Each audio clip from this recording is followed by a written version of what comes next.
Vault Hunters changed its skills. So let me once again tell you which ones are the best after having taken a good look at them and their numbers. But to do that, I'm gonna divide them into three categories, and those three categories are gonna be one for each video. The first one being attack damage, aka the one the damage it calculates is based on your weapon damage or the damage that appears up top here. Then there's gonna be ability power ones and defensive ones. Let's start with Rampage, and Rampage is a simple one. It just takes your damage and increases it by a flat percentage.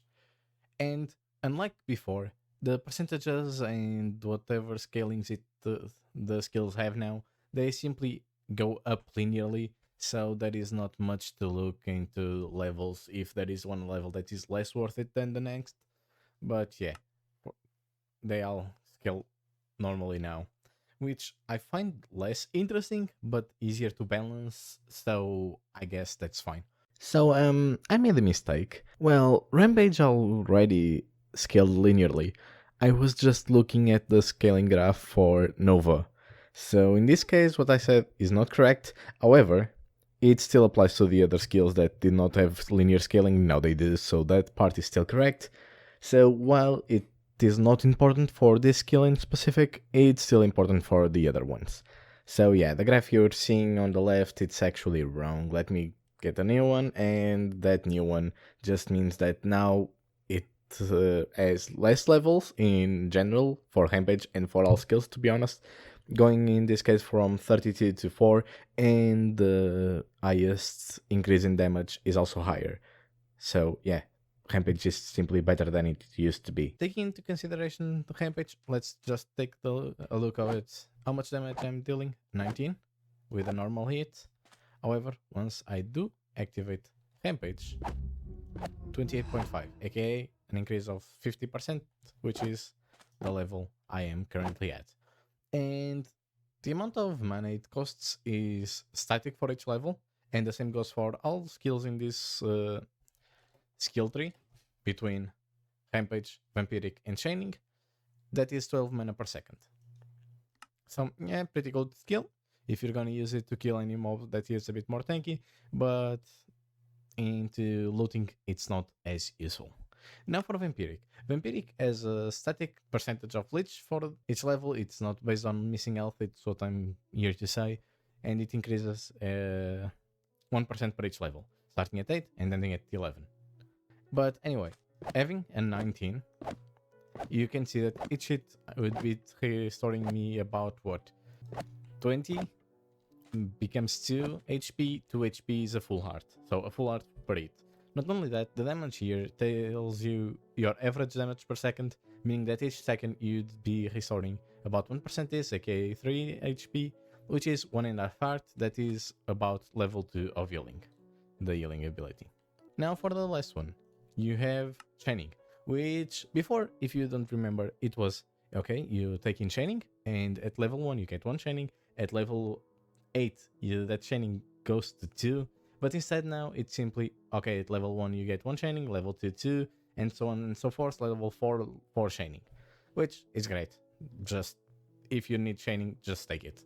It's very worth it if you're dealing with a pack of mobs, but once again, you can also just take either sweeping on your sword or also take the lucky hit builds. Wrath Totem, which creates a totem, and in an area around the totem, as you can see, you have increased damage. The damage is not as high as Rampage. However, while it's not as much damage, it also has more levels. It ends up being just about half of a damage buff that Rampage does, but it also increases your HP, your damage, increases the damage of your allies if you're in multiplayer, and it doesn't have mana per second. It's simply a flat 40 at level 1 and 47 at level 8, meaning 1 mana increase per level, and the cooldown is 60.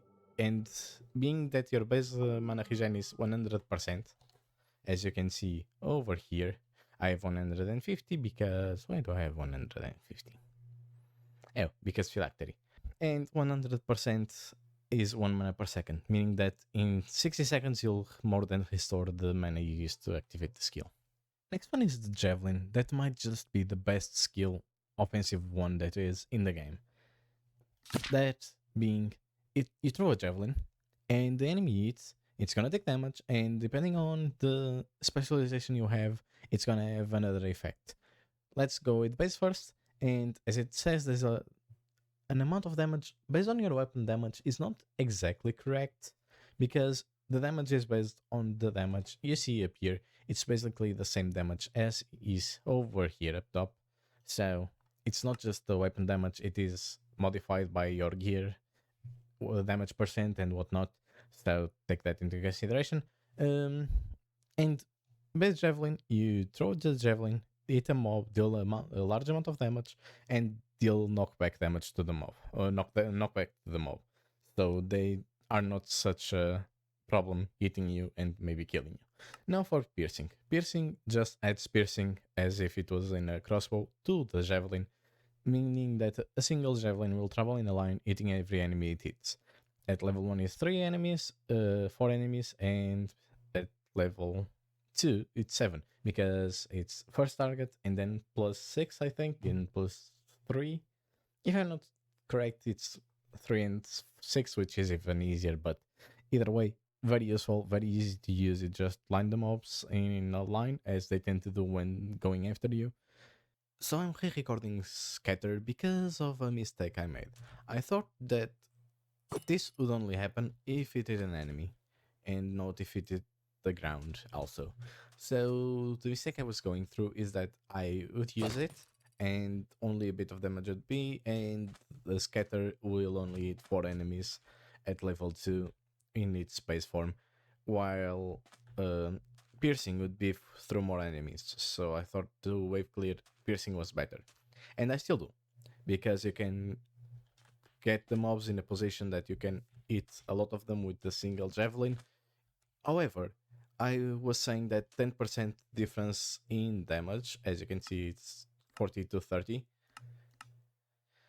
Scatter being less damage was not that good even for single targets. That was what I was saying, but that's not true. Something I noticed with Scatter after seeing a stream was that if you hit the ground, the same javelin will hit the same enemy a lot of times. So if you want to damage potential with your javelins, Scatter is the best option. However, if you want to cleave enemies, like for example over here I set these dummies, you just throw your jav, and as you can see only 4 enemies are hit. And if I had piercing, I could hit 6 enemies. So if you want to wave clear the mobs, use javelin. If you want to go for max damage potential, go for scatter. Previously I said that scatter would be worse than javelin in piercing in every single stat that it had, but that is wrong. If you go simply for damage, you might just take scatter. And sight, first off, why not sonar? You already have scatter. You could go full Enzo and just call this a sonar hero or sonar javelin, which is you throw the javelin, gonna deal damage to the enemy it hits if it hits an enemy, and then show you the mobs and chests in the area around the javelin. After that, the last skill is Battle Cry, which is a bit weird to think about, but let me try to explain the best I can. First off, once you use, depending on the amount of mobs nearby, you get Battle Cry stacks, and it is basically 10 stacks per enemy to a max of 50. Then you get those in a battery, and for each attack you're gonna use an amount of attack of stacks, being you're gonna use 8 stacks when attacking at level 1, 12 at level 2, 16 at level 3, and 20 at level 4. And then per amount of stack used, you're gonna have a damage increase of 20%, meaning that the damage is 160 at level 1, 240 at level 2, 320 percentage damage increase at level 3, and 400 at level 4. The cooldown and mana are nothing great, in that they are really small and you can use it a lot, so honestly Alien Null is a pretty good skill, especially while fighting mobs that are very tanky or that hit hard because you can simply deal with them as fast as possible. Now let's take a look at talents and which talents are going to be useful when building for attack damage. First off, I know this is gonna sound a bit counterintuitive, but don't sleep on intelligence. It's gonna give you ability power, but this 12 ability power means that you don't need to really invest into having anything ability power wise on your gear, and you can take something like let's say what it is, smite. That I have a build plan that uses smite in a bit of an hybrid build, and just 12 ability power for a level 4 smite is honestly amazing, so don't sleep on it. Also, we can keep going now. So yeah, don't sleep on intelligence. It is not mandatory, especially if you don't plan on taking anything that scales with ability power. But if you do, instead of using it on gear, just take these skills. Also, strength. This one you cannot pass up. This one is mandatory if you're gonna go for a damage build, especially physical damage build. Because at level 4 you get 3 of damage increase times 4, meaning 12. 12 damage increase is a lot, especially considering that in the gear you eventually get stuff like increased attack damage that does also multiply the damage from the talent. These ones are obviously nice to have, but with the speed being the nicer one, but not mandatory, especially now that boots also can give you speed. Another one that is very good and you should consider taking is sorcery, and I mean taking all the levels of sorcery, because you will try to be at 100% HP most of the time, and 80% mana regen is a lot. It's especially with Phylactery, you'd be doing 120%, which is more than 1 mana per second, which is basically doubling your initial mana regen. Also, I considered these ones, but honestly, I don't find them to be very good, because being below 20% mana is not something you'll really want to be, because it might screw you over. And the same going for being for the healing efficiency or damage, you don't want to be below 20% mana, and the same happens with HP. So yeah, those are not all that great, because they are too risky. From this side, it's mostly doing with the ability power, so nothing to consider. And now the part that is more important is these two blocks over here. First off, Javelin, because as I said, Javelin, best skill in the game offensively, you're gonna take some of this. I would consider taking all in Ethereal, because there is a chance, 45% chance of costing no mana, which basically means that, do you see that it costs around 15 to cast? Forget that, it costs about 8, because in almost about half of the throws you're not gonna use mana. And the rest puts in damage. Honestly, throw power just increases the speed, not really that useful, and using clouds, stunning and shocking, it might be nice, but well, most of clouds are more useful near you, being the healing cloud, the slowing cloud, fear cloud. If they proc near to you, is better, so you don't want them to proc in the javelins. Now for lucky hits. Honestly, I was considering which one is the best, and if you're gonna go for a lucky hit build, I honestly think Mana Steel might be the best.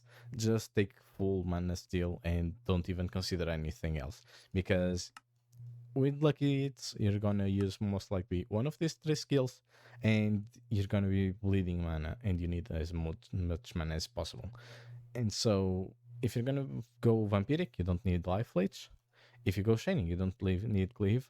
If you have anything in your sword like Shining or Sweeping, you don't need Cleave. And while increased damage is nice, do you really need increased damage when you're already dealing as much damage just from gear itself? I don't, or from Rampage even. I don't think so. So just take mana. Mana is the thing that is the backbone of your abilities. So yeah, you cannot pass up on mana. It's the same reason why I say Ethereal is the best one in Javelin. Other that might be useful is Prudent, because no chance of chance of not using a potion, always nice. Which if you're trying to gather as many soul shards as possible.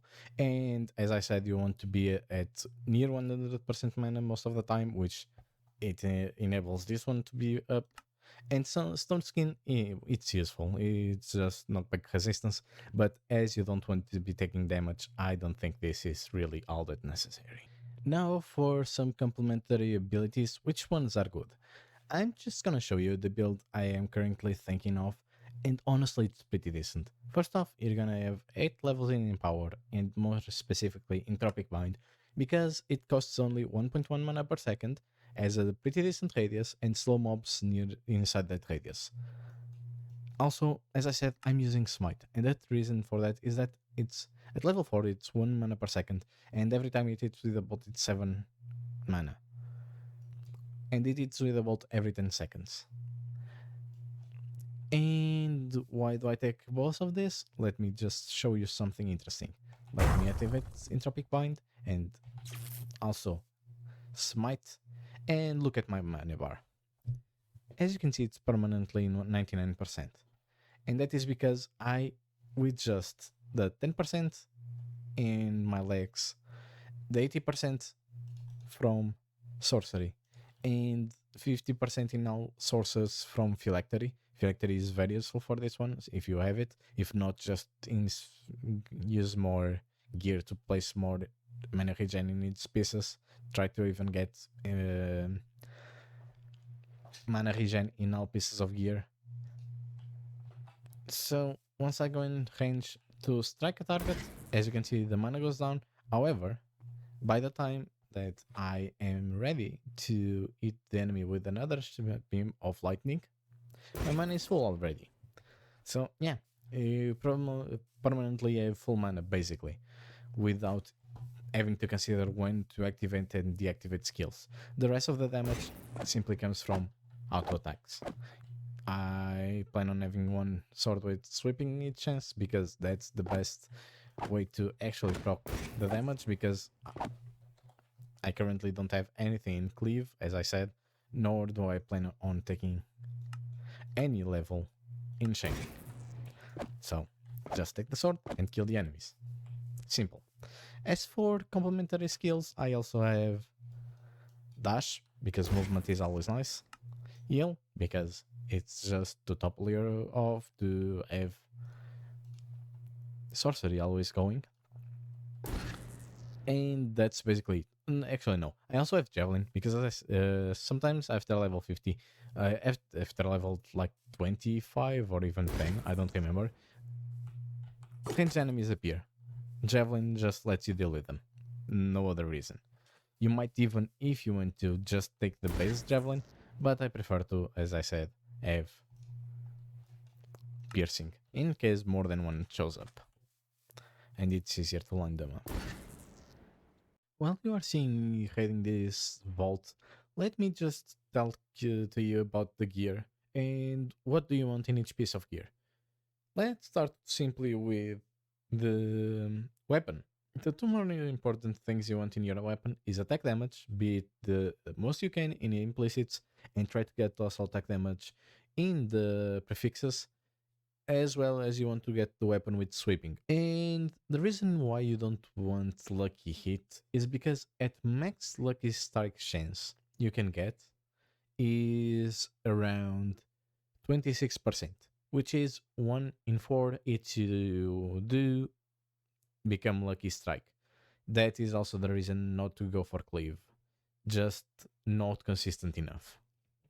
As you can see, I value consistency a lot. Some might not, but I do think being consistent means that you can go further and just take more time to loot, rather than just hope that you get enough hits in and to proc the ability. In all your pieces of gear now, you will try to look for increased attack damage, because that will increase your damage of your javelin, of your auto attacks, everything that is attack based in your strength based in your kit. Also, you're gonna try to get as much mana regen as possible. That will make so that you can use more and more skills for more times. And also, taking a look, you might just go for movement speed and the boots. while the rest of the gear, it won't be a bad idea to get ability power as implicit. Maybe the legs can go mana if you really want to, but block chance is not all that useful, nor is lucky hit, as I said before. So yeah, it's just focus on increase the attack damage.